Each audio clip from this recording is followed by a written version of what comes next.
Good afternoon to the Varsity Locker Room podcast. Your hosts Frank Kill and Matt Tabler. Today our bonus episode with a great high school boys basketball coach in his first year is Ryan Howard from the Elida High School Bulldogs. Thanks for being with us, Ryan, today. I know the weather outside is not the best, but I know you couldn't turn down a good invitation. Anytime I get to hang out with you two is always a joy. Well, I want to start this out already. He sounds like Barry White on the microphone. I mean, I love this. You have a great voice for an interview. It was Valentine's weekend. Well, Ryan played his high school basketball at Bath High School before attending The Ohio State University, where he graduated. In his first year as head coach for the Elida Bulldogs, they have run the record of 15-7. So just starting out, we're talking about you playing at Bath. Tell us one good Mark Shine story. I look back on my days of playing at Bath, and my sophomore year, I think we knocked off Van Wert when they were really good in the tournament and made it to the district. What year would that have been? That would have been 95. Outside of Tad Christie? Mike Wittenbarger? Yeah, Wittenbarger. Yeah. Beat them up. Your senior year. Yeah, my senior year. Yeah, beat them in the sectional final.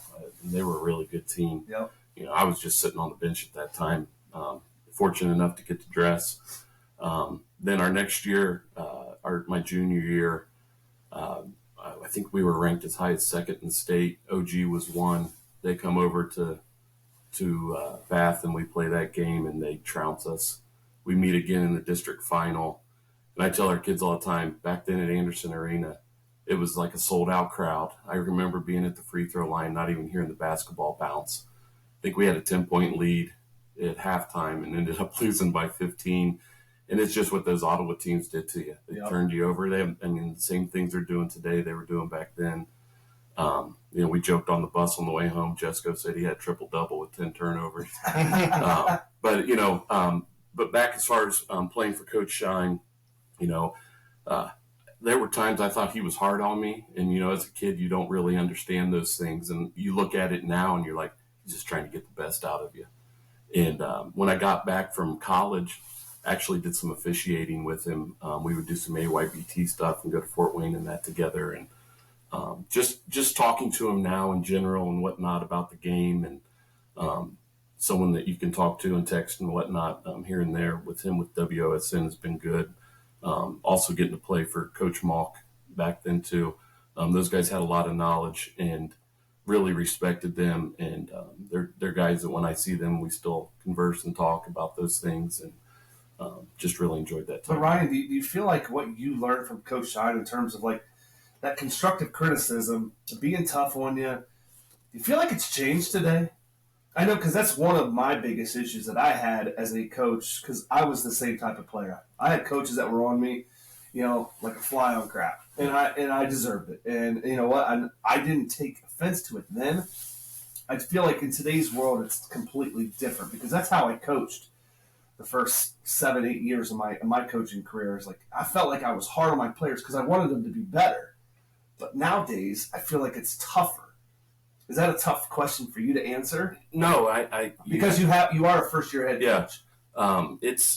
I think it's been easier in this first year because I've been around these guys for the past 3 years with Tabes. But you have different personalities in that locker room, and one doesn't respond to the other. So it was good coming in this first year, knowing what we have there and being around them and having relationships with them. And I think some of them also saw that, when Tapes was there, it was good cop, bad cop, and I was more good cop. And, and so that role's flipped a little bit. But our kids have really responded well. Because that's exactly what I was going to lead into next. Is I was good cop under Coach Sag as an assistant coach. You're typically always playing with house money. Yep. Now you're the bad cop. You're the head guy in charge, and everything falls on you. And so when it comes to forming and molding these young athletes, every day's a different day. And, as an assistant coach, you got to learn from Taves over the years, and Coach Denny Thompson. You've had a lot of great, role models for you. I mean, obviously, you started off, working in the city schools at the junior high level, moving to the assistant coach with Coach Thompson, and then now, you're at the helm. And it's a journey, and I know as a head coach, Taves and I, we have a lot of respect for what you're doing. Thank you. I appreciate it. it's different sitting in a different chair. I think you realize, and it's not that people don't care, but no one cares as much as you do.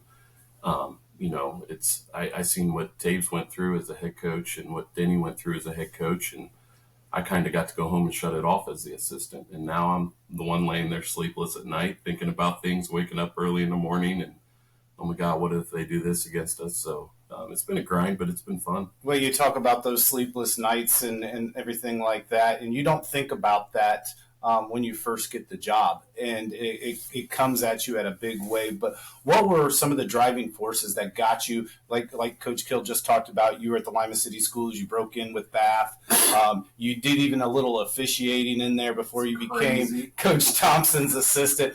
What were some of the driving forces that got you into coaching? I felt like there was something that was just missing there for me. Always loved being around sports. In college, I took the officiating class at Ohio State, did some stuff with rec down there and some middle school games. And then when I came back here, got into freshman and middle school and JV games. And right before I got out of it, I had the opportunity to get a crack in the PCL and took a different job, and that kind of changed things and having kids. But, for me, I think you could ask my wife, there was always something there. And originally the plan with Coach T was I was going to be the freshman coach when Matt Smith stepped down, and he was still looking for an assistant. And I just posed the question to him at a football game one night. I'm like, why not me? Give me the opportunity. And, he knew me. He didn't know me as well. And I'm grateful for him taking that chance, because I wouldn't be sitting where I was if it wasn't for him. Yeah, I mean, and that's such a great coach to work for, because Coach Thompson was really successful for the Elida Bulldogs. And speaking of mentors, I know we talked about Coach Stein. Who are some of your other mentors besides Coach Thompson and Coach Shine, just getting into the profession? Do you want me to mention you, or? I mean, no. I look back on my playing days, and I had a really good relationship with Coach Malk. I played for him on Team Ohio. Got to go down to Kentucky and out to Vegas and play. Really opened my eyes to the game of basketball, and just I can remember as a kid us having talks with him and the guys that he got to coach, and some of those like all-star games and things like that out there. And our first trip out to Vegas, we go out there, and Jerry Tarkanian and John Thompson are sitting there watching our game, and it's like, holy crap. These are the guys you see on TV, and here they are watching us play. So I just respected my coaches in high school, and I never went into the teaching profession.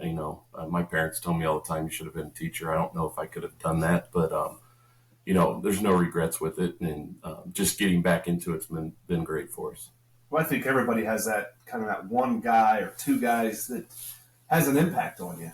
And you take what you learn from everybody. I mean, as coaches, we're kind of like sponges. We soak a lot of things up. We steal each other's ideas. We steal each other's plays. But we also take tendencies of what they leave on you, and you try to share that with others. And I think as coaches, it's our job. It's our job to mold these kids, because look where we're at right now. And as parents, we always want our kids to be better than us. Just like as coaches, we want our players to have the success, if not more, than what we have been dealt with. So, you talk about playing at the regionals. You were able to be part of that. You'd like to get your kids back to a regional. And I think it's, as the program's going, I don't want to say Taves left you in a pretty good spot. He did. He made life a little easier by grooming a lot of those kids, now are juniors and seniors. And I know for myself, when I took over for SEG, it could have been a better situation for you. But what have been some of the kind of the things that you didn't expect coming into this season? Well, was it the 4:00 games that you didn't like? I didn't like that early, but it's not as bad now as the seasons went on. I would say, taking a different position now here, just kind of going back, like I never expected myself to be in this situation. Daves and I had some long conversations last year when he was deciding whether or not if it was time to get out, and they were emotional, they were rough, they were hard. And for me, I was good where I was at. The thing with Taves that was great was he gave me some freedom, in running the offense and things like that. And he gave me a taste that I didn't think I would ever have. And just growing with that piece of it. And I thought our chemistry was awesome working together. Not really knowing that much of each other coming in, but sit here and call him one of my good friends now was awesome. But sitting here now in a different chair, it's unique, it's special, it's fun. I pinch myself every day I walk in the field house to be able to go in there. Great facility, great people. We're just very fortunate. Well, when we're talking about Elida making a decision after I decided to step down, at first you weren't going to apply, and I thought that was the biggest mistake because I felt like you had so much to offer for these kids, and I knew that I've had coaches coach for me that are now head coaches, and you were ready to be a head basketball coach, and you eventually applied and you got it. But over these last 9 months, just looking at being the head coach, what are some of the things that you've learned along the way? It's been a whirlwind. I mean, I don't even know when I took the job. April? Yeah, April. It was you threw all the papers in my lap and sitting there, and it's like, okay, we're going in the right direction, so you don't want to just break things down and change. I thought what we had and the way our system was set up was good, so I've made my little tweaks here and there with things. Give me a couple of those tweaks that you've done. That you didn't like what I did, so yeah. But you had to put your twist on it. It had to be your program. It had to be Coach Howard's program, not take over from Taves and carry it on. I probably think probably this year we put an emphasis of being more invested with our youth. And not to say that you didn't, but, for the month of January, we brought all of our 3rd and 4th and 5th and 6th graders in on every Wednesday. And we would practice for an hour and a half, go in, clean up, and then right back out into the gym with our 3rd and 4th grade one week, 5th and 6th grade the next. And we would have 35 kids there. We'd count them off by fives, put them out there on the court. The coaches would coach them. And it was more like our team or like our camp in the summer. Mm-hmm. They're engaged with those guys and they're putting names to faces with the younger kids and know them on a weekly basis. That was one of the things when I brought Coach Sarno up for us, bringing back some of that stuff, trying to do even more, trying to get to middle school games and at practices and things like that when they're over there. And it's hard with our schedule to find all that time. Maybe we've run ourselves a little bit ragged and tired with it, but I think it's very important that our youth know that we're invested in them, that we can continue. Like I look at last year's team, like David Edscorn and Seth Sharp, all they wanted to do was put on a Elida jersey from a young age. And I want those kids to have that opportunity and to see that, So when they come in on a Wednesday night, we would take them a little tour of the locker room, show them the history that's on the walls of the program, and get them, just fully engaged with our kids, and even sit and talk to them what it means to be a part of this program, about their time and their experiences that our seniors have had. And speaking with the youth so that they get a little taste of that. Well, a lot of people don't realize that it's more than just Friday and Saturday night as a coach. And if you're going to be successful, you have to, and all the coaches that have been successful have built their youth up. I mean, when I was at Perry, when I took the job, my current kindergartners were my state Final Four team. But we invested in those kids and we put the right people to teach them the fundamentals of the game so that when they got up to the high school level, you'll reap those benefits. So you're doing the program the right way. And now looking, going forward, we're talking about the tournament. We're already at a tournament. It's unbelievable. I know for Frank and I, it flies. For a coach, it goes a little slower. But we're at tournament time. As a first-time head coach, what are your feelings going into the tournament? Like you said, you guys think it went fast. January felt like it just went on forever. That's the worst month. Dog days. It was, man. I can remember telling us talking as a staff and just being like, I just need a day off, And we finally did that. We took like 1 or 2 maybe Mondays off where we just gave them a break and get away from basketball. And I still had kids calling me. I went in the gym, and I'm like, I love that, but if I need a break, you need a break, But as far as the tournament goes, our schedule prepares us for a tournament run. Our league prepares us for a tournament run. we ended the season with 5 games in 7 days, and we dropped that one to Bluffton. But I thought for us it was, you're disappointed that you lose that game, but you have a good team coming in, playing us, and we had a couple things that just didn't go our way. We didn't shoot the ball exceptionally well, but those are the things that you have to be prepared for. And then, as the tournament rolls around here, we met as a staff last night after the game and broke down what we wanted to do with film and things of that nature and how we wanted our week to look. But just to give a shout out to my staff, I can't say enough about them. I don't think people realize how much goes into it behind the scenes. And it's not just from the head coach. David Diller and Steve Smith. I mean, we left for a JV game at 4 yesterday, and Coach Smitty had 58 clips for his JV team to prepare for. He didn't have to do that in his last game. Coach Diller constantly on the computer and breaking down film for us. Even Coach Sarno, those guys are putting in the hours behind the scenes that nobody sees, and I think that's part of the reason why we've been successful. Well, take us back, to a little over a week ago when you had that tournament draw. You got a pretty good seed, and then as you sit there, knowing that you were the 1 seed, right? Yep, we were. So, knowing you get to pick your line, and then you see where are the dominoes going to fall after that. Like, what was the feeling like, or the anticipation? Because there were many years I'm like, okay, who do I want to play, and who am I not really looking forward to having to play? Because I was one of those guys. I never played any MAC teams, even though they might have had a bad record. Tough MAC schools are tough to beat, even if they're bad. And so I know I'd sit down there on the computer or even in the meeting room and go, okay, they're going to go away from us. And then all of a sudden, nope, they're in the upper bracket with us. And I'm like, I'm supposed to be the number 1 seed. They're supposed to be afraid of me. But you got that number 1 seed. How was your first tournament draw in terms of you making that choice? It was the longest one ever. I think it went 33 minutes, and most of them last 5. But I don't remember people passing either. So. No. I think, you run all those scenarios, leading up to it, what you think people are going to do, this and that. And, I think the thing that's unique about our district is it's wide open. I don't think anyone on there says, man, we're done. It's why not me? I think that's been the mentality with the teams we have in there. And then a little unique that we have a change now with, Upper Sandusky's been in there the past couple of years, but bringing in a Shelby and an Ontario and a Clear Fork, those aren't teams that we've normally seen in the past. So, I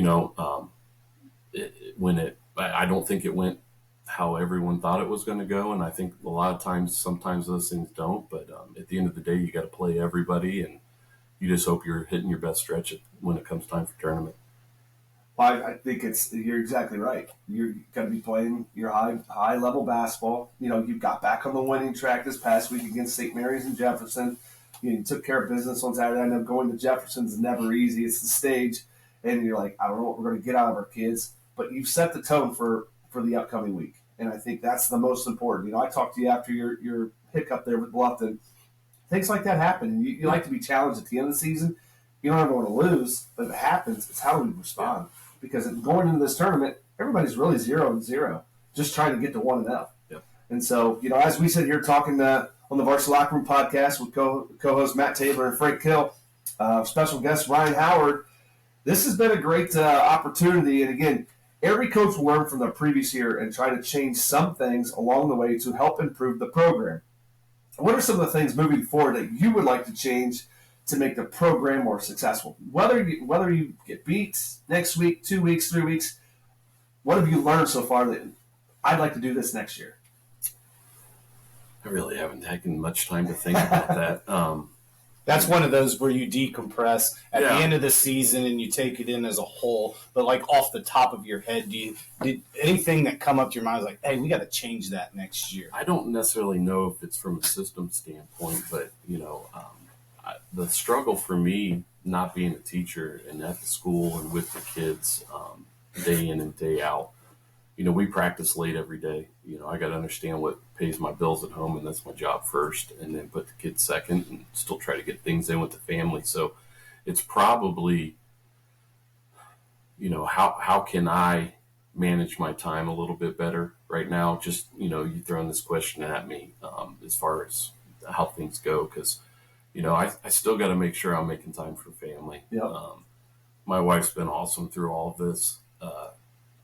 She's holding things down right now at home, Hey, as they say, every good coach, and behind every good coach is a strong wife. So, yeah, she's been very supportive through everything. But I think it's just, I can remember week 2 and week 3 of practice, I was still leaving the house and forgetting practice plans because you had them laying on the desk for us, So I think it's just more of the organization piece, getting better at that. I mean, I don't think I'm bad at it, but just more effective to manage my time for everything. And you can always improve on that, and you find things along the way. You talked about a little bit about your system. I mean, you're going to lose a 4-year point guard at the end of the year. You're going to lose a stretch forward that's athletic on defense that can give some trouble around the rim. We don't know the future of Parker Krim with him being recruited at the Division I football level.